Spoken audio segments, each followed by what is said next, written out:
Spring, 1220. In a water meadow south of Old Sarum in the county of Wiltshire, a bishop named Richard Poore kneels in the wet grass and lays a single block of limestone into a shallow trench. The trench is barely 4 feet, 1.2 metres, deep. The ground under it is saturated gravel and chalk sitting directly on the water table. Every experienced mason for miles around tells him the same thing. This is not ground you build a cathedral on. On April 28, 1220, Richard Poore does it anyway. The cathedral he starts that morning is still standing today. Salisbury Cathedral has not shifted in 806 years. Its central tower and spire, added a century later, rise 404 feet, 123 metres, into the sky and weigh thousands of tons more than the original foundation was ever meant to carry. And Salisbury is not the only one.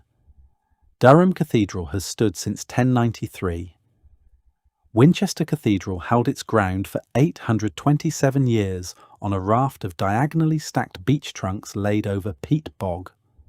Chartres rose from its own ashes after the 1194 fire and has not been rebuilt since. The modern reinforced concrete church down your street is designed to last 50 years. Today, we're going to show you why the medieval version outlasts it by a factor of 20. The foundations that only worked because they could never dry, the arches that redirected gravity itself, the geometry that laid out cathedrals without a single ruler, and the guild that disappeared the moment a king dissolved the monasteries that fed it. Salisbury is not the oldest stone church in Europe. It is not the largest. It is not the most famous, but it is the most revealing, because it sits on ground that should have collapsed under its own weight inside a century. A cathedral built on a swamp, with a foundation 4 feet deep, carrying the tallest medieval spire in the British Isles. And the building has not moved. The secret is not one technique. It is a system. 5 interlocking disciplines that every major church builder from 1050 to 1500 had to master before he was allowed to lay a single block. Remove one and the building collapses. Combine all 5 and you get a structure that stands through invasions, earthquakes, fires, plagues, and the entire Industrial Revolution without being rebuilt. Let's start with the ground, because most people think a medieval cathedral sits on a deep pit of stone and concrete, and that is wrong. Salisbury Cathedral, one of the largest stone churches in England, rests on a chalk raft only 4 feet, 1.2 metres, deep. Winchester Cathedral, begun in 1079, was raised over peat bog on a 15-inch, 38-centimetre platform of beech trunks laid diagonally across each other and pressed into the saturated ground.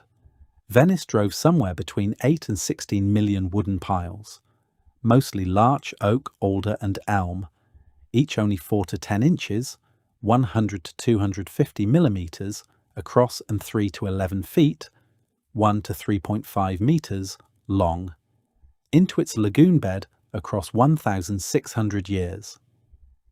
These foundations should not last. Wood in contact with water is supposed to rot, and yet they are the longest-lived load-bearing elements in European architecture. The reason is a paradox modern construction has never replicated. Wood decay needs 3 things to happen at once: moisture, oxygen, and microorganisms that can digest cellulose. Submerge a timber pile below the water table in wet clay or peat, and the second ingredient disappears. A 2016 study published in Construction and Building Materials analysed woodpile samples from Venice's foundations and found that oxygen in the saturated lagoon sediment falls essentially to 0.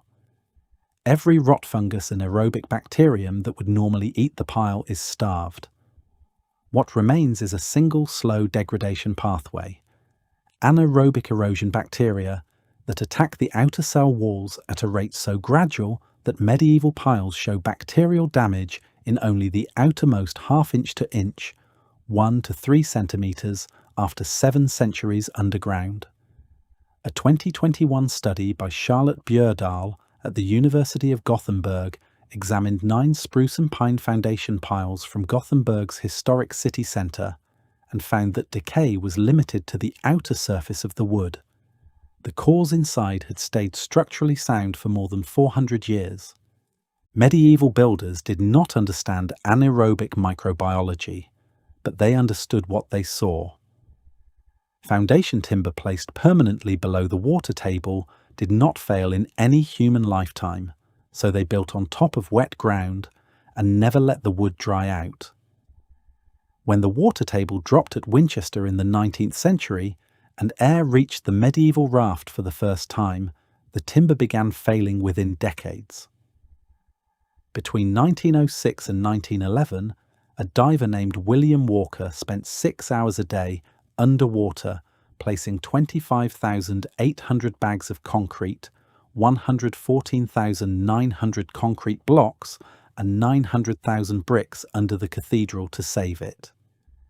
The beech raft had worked for 827 years. The moment it was exposed to oxygen, it had about 50 left. But even the best foundation collapses if the walls above it try to push themselves apart. The second piece of the system is where medieval engineering shifts from material science to applied physics. A round Roman arch transmits its load in 2 directions. Most of the weight presses straight down into the piers. A significant portion pushes sideways at the springing, the point where the arch meets the wall. The thrust angle is around 45 degrees. That lateral force has to go somewhere, which is why early medieval churches have walls so thick and windows so small. The walls were fighting the arch. Then someone at Durham Cathedral, between 1093 and 1133, pointed the arch. By meeting 2 arcs at a central angle above the springing line rather than curving continuously, a pointed arch steepens the resultant thrust vector. More of the load now travels straight down into the piers. Less tries to push the walls outward. The same building could have thinner walls and larger windows without collapsing. The ribbed vault came next. Instead of a continuous stone dome pressing down uniformly on every inch of the wall beneath it, stone ribs arch from pier to pier at the groins where vault surfaces meet. These ribs carry the weight. The thin stone webbing between them carries only itself. A ribbed vault concentrates load at 4 points instead of spreading it across the wall. That concentration freed the wall sections between the piers to become something no previous builder had been able to use: a structural non-element, glass. The stained glass windows of Chartres, Amiens, and Reims are possible because the wall no longer has to hold up the roof. The final element of the load system is the one a tourist can see from outside: the flying buttress. Even with a pointed arch and a ribbed vault, a small residual horizontal force still pushes outward at the vault springing. A flyer, an arched stone strut angled between 45 and 60 degrees from horizontal, catches that force at the exact point where it leaves the building and redirects it along its length toward a massive external pier.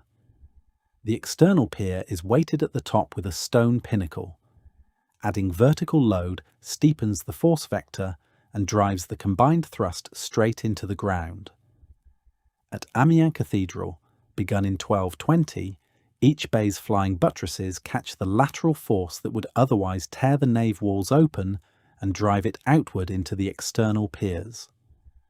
A structural thrust line analysis published by the Universidad Politécnica de Madrid in 2020 mapped the full load path through nave, piers, flyers and buttresses into the foundations. Every stone is doing a specific job. Remove any of the 3 and the others fail. Durham had been experimenting with pointed ribbed vaults for almost 50 years before the full system came together. The choir of the Basilica of Saint Denis, rebuilt under Abbot Suger between 1140 and 1144, was the first building to unite the pointed arch and the ribbed vault in a fully Gothic logic. Flying buttresses came shortly after, and by the time Chartres burned in 1194 and rose again as pure Gothic, every major cathedral in northern France was copying the approach. Reims began in 1211, Amiens in 1220. But none of it could have been built without the third piece of the system: geometry. Medieval Europe did not have a standardized unit of measurement that crossed borders. The foot in Paris was different from the foot in London, the ell in Strasbourg different from the ell in Vienna. And yet cathedrals built 500 miles, 800 kilometres apart share exact proportional relationships. The method was not arithmetic, it was geometric. A master mason laid out a ground plan with a rope, a peg, and a pair of compasses. He started with a base square, ad quadratum. To generate the next proportional module, he rotated that square 45 degrees and inscribed a new square whose sides ran through the midpoints of the first. The ratio between those two squares is 1 to the square root of 2. Stack that module up the cathedral's elevation, and the whole building emerges from pure geometry without anyone measuring a specific length. A second system worked from the equilateral triangle, ad triangulum. Its side-to-height ratio is 1 to the square root of 3 divided by 2. In 1391, the Lombard masters laying out Milan Cathedral realized that their ad quadratum ground plan would produce an incommensurable height ad triangulum. They summoned a mathematician from Piacenza, Gabriele Stornaloco. His written opinion, delivered on October 13th, 1391, rounded the theoretical height of 83.138 units to 84 units, so it could be divided cleanly into 6 modules of 14. The compromise is still legible in the cathedral today.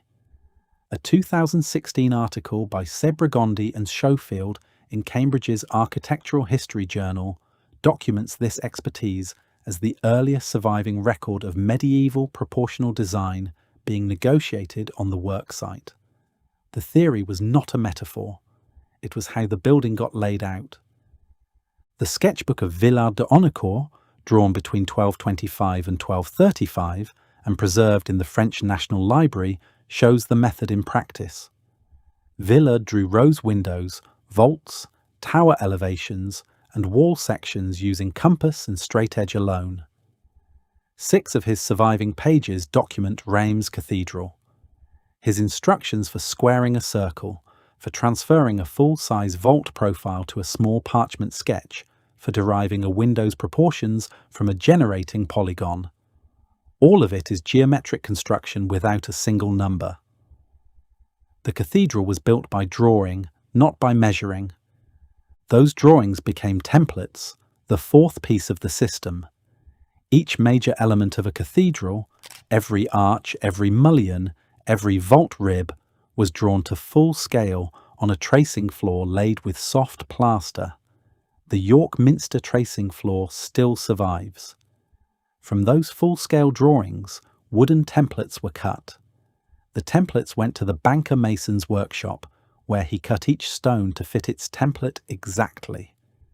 Stones arrived at the scaffold pre-fitted. Nobody measured them against each other on the building. A stone cut on the ground to a template drawn from a geometric proportion laid down by rope and compass. That is why the joints on surviving Gothic masonry are so tight. Every block was a piece of a puzzle whose shape had been settled before any of it was lifted. Each banker mason cut his personal mark into every stone he shaped. A 1306 contract between Richard of Stowe and the Dean and Chapter of Lincoln Cathedral lays out the system in primary detail. Plain walling stones were paid by measured length, identified by the mason's mark.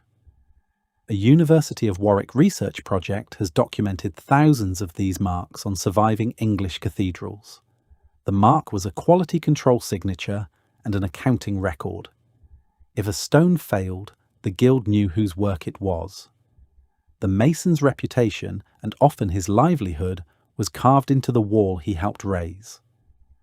Compare that to a modern concrete pour, where no individual is accountable for any specific cubic yard once the truck has left the site. All of it was held together by one institution, the fifth piece of the system, and the one modern construction has no equivalent for: the medieval Stoneworkers Guild. Each major cathedral had a permanent lodge, a Bauhütte, attached to it. Apprentices entered at around 14 years old. They served 5 years under a master, then a mandatory Wanderjahr, a full year travelling between lodges to learn regional techniques, before they could be promoted to foreman. On April 25, 1459, 17 cathedral master builders from lodges across the empire, Strasbourg, Vienna, Basel, Cologne, and 13 others, met at Regensburg to sign the ordinances that codified the whole system. Jobst Dotzinger, master of the Strasbourg Lodge, led the Congress. Those ordinances are the earliest surviving written training standard for the craft. They were revised and re-signed at Strasbourg in 1563. By that point, the craft had less than a century to live. Because in 1517, Martin Luther had nailed 95 theses to a different church door, and by the 1530s, the monasteries and cathedral chapters that had paid the lodges for 4 centuries were being dissolved across northern Europe. Henry VIII dissolved the English monasteries between 1536 and 1541. Cathedral fabric funds, pilgrim income, indulgence revenue, all of it evaporated. The lodges emptied. Apprentices had no masters to learn from. Masters had no commissions to train on. The continuous chain of technique, passed mouth to mouth on scaffolds for 400 years, was broken in one generation. The English Civil War, from 1642 to 1651, finished what the Reformation had started. By the late 17th century, what had been working cathedral lodges across Europe had become something else. Social fraternities, speculative Freemasonry, memory of a craft that no longer built anything. The replacement showed up in 1824 when Joseph Aspdin patented Portland cement in Leeds. Within a century, reinforced concrete had taken over every major construction project in the West. A Portland cement pour sets in hours, not years. Reinforced concrete buildings are designed for a working life of 50 years. Bridges are designed for 100. A University of New South Wales article published in 2016 concluded that more than 80% of structural damage in reinforced concrete comes from one mechanism: steel rebar corrosion. Water reaches the steel rusts.